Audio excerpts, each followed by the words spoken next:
Hey, I'm Steve, also known as TerraMantis, and in this video we're going to take a look at 10 things that you may or may not know about Nioh. We'll cover topics that are based in lore, game mechanics, and things that are just simply fun to know. But all these Nioh topics are either obscure or widely unknown. And remember to play the game where you hit the like button if you learn something new, but if you already knew everything, don't feel bad for 1 second to, also hit the like button. Alright, let's get started. We'll start with one that's pretty simple but extremely useful. And for one, you may have noticed that in Nioh, fire damage is out of control. Well, what you may not know is that if you douse yourself in water, you'll gain a buff which will allow you to briefly travel through fire unharmed. One more tip, just in case you do start on fire, is that you can extinguish the flames faster by rolling. Yep, just stop, drop, and roll. A few rolls later and the fire damage over time will be snuffed out real quick. Alright, the next one is just an interesting nuance of Yokai Pollution. And as I'm sure you know, purging yokai pools with a keep pulse is a gigantic part of Nioh. And hidden among the ambient animation of a yokai pool are what appears to be ancient crustaceans. Well, what you may not know is that you can actually shoot these little buggers, causing them to scurry and disperse in the process. For the next one, I'll show you how to kill an Umibuzu in just a few button clicks. But first, let's talk about Spirit Guardian Talismans. This little spell is extremely versatile. In essence, after obtaining all the Guardian Spirits, this one spell is actually like having 20 different spells. This is because every differing spirit has somewhat altered effects. The spider lays a slowing web. The bull charges forward, knocking enemies down. The stag gives an insane armor buff, and so on. Well, what you may not know is that much like a Megaman game, choosing the right spirit for the right boss will have you laying them to waste in just a couple shots. And to make quick work of Umibuzu, just bring the Fire Phoenix Suzaku. Using Suzaku is an extremely easy way to kill Umibuzu without needing to light any of the sacred fires for the fire weapon buffs.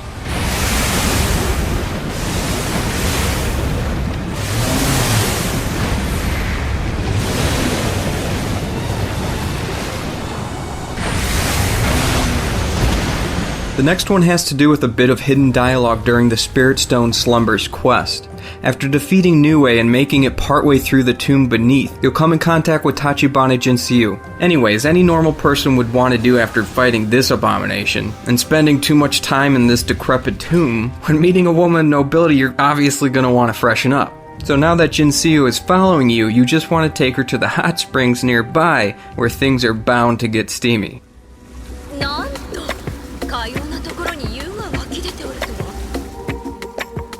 Oh yeah.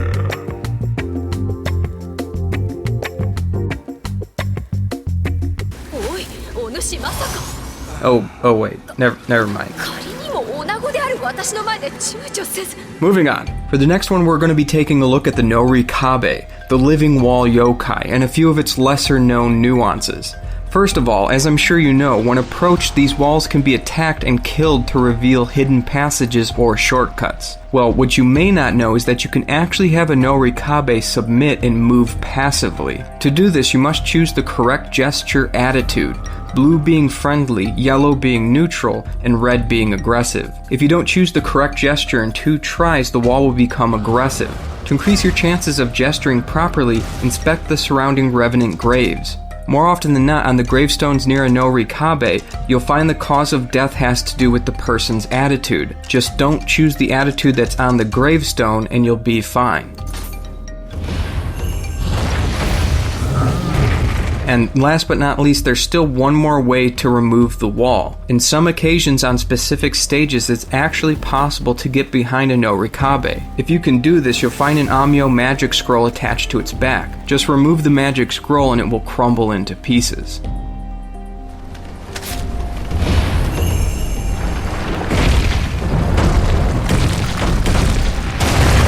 Now, finding the proper gesture to take down a Nurikabe isn't the only interesting aspect of gravestones.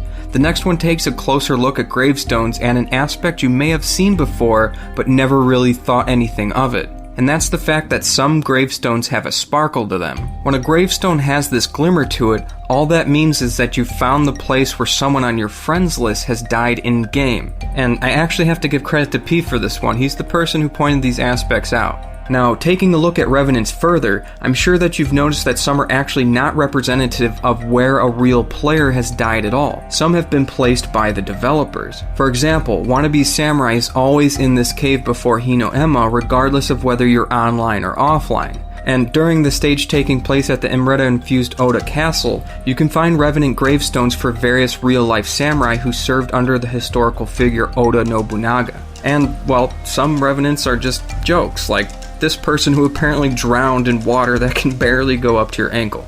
But one of the most interesting Revenants, though, is of Shibusawa Ku, the general producer of Koei Tecmo. That's right, just before the first boss fight in Japan, you can find the producer of Nioh in the back of the cave as a Revenant. And lastly, just for a bit of added flavor, Shibusawa also voiced Oda Nobunaga in-game. Pretty cool considering the first game he ever made was a hobby side project called Nobunaga's Ambition in 1983, which would go on to become the foundation for Koei Tecmo as a whole. Alright, for the next one, we're going to take a closer look at mimic chess. First of all, I'm sure you've all run into these Mujina before. These trickster badgers of Japanese folklore randomly leap out of treasure chests and take on your presence. Then it performs a gesture. If you mimic the gesture in time, they like and reward you, but if you gesture too late, you have to fight your doppelganger. Well, one thing that you may not know is that you can actually spot these treasure chests of a Mujina before opening it. In chests occupied by the trickster, there will be 3 latches running along the frame of the chest, while a standard chest will only have 2. Also, if you spot the chest with the Mujina inside, you can whistle to let the trickster know you're onto their mischief. But that's not all with the Mujina though. You see, the in-game description basically puts these little buggers in the same family as a tanuki, and if you don't know what a tanuki is, well, without diving into it too deeply, it's basically a woodland creature from Japanese folklore that has, well, gigantic balls. So, yeah, that's not a hat on the Mujina's head. Upon closer inspections, the hair is a dead giveaway, so that's, that's definitely its sack. So, you're welcome. You're welcome for that. Alright, for the final topic, we're going to talk about Nioh and how many of its characters are based in real-life history. Some artistic freedoms were taken, obviously, but for the most part, many of the events in the game really happened. For example, William Adams was a real person who became the first Western samurai.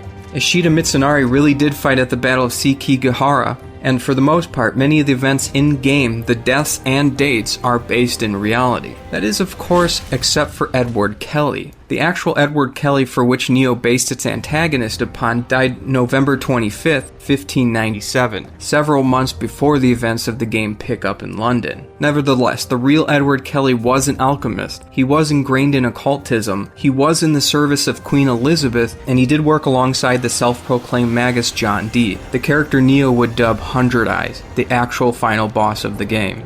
So at the end of the Japan missions, when Kelley is going on about how he's the Hollow Man, he's talking about himself and his resurrection. No surprise then that before encountering John Dee, we find Amrita stasis pods housing clones of Yokai and Edward Kelley. Since we know in actual history that Kelley was dead before the events of Nioh took place, we can safely assume that the Kelley William is in pursuit of for the entirety of the game is also just another copy of the original. All of your efforts worthless. Like the snake that sheds its skin, Kelley just keeps coming back again and again. It really makes you think though, with all these empty vats, how many Edward Kelleys did John Dee send out into the world in pursuit of Amrita? Alright guys, thanks for watching. I hope you enjoyed the video, and there's definitely going to be some more Nioh content in the future.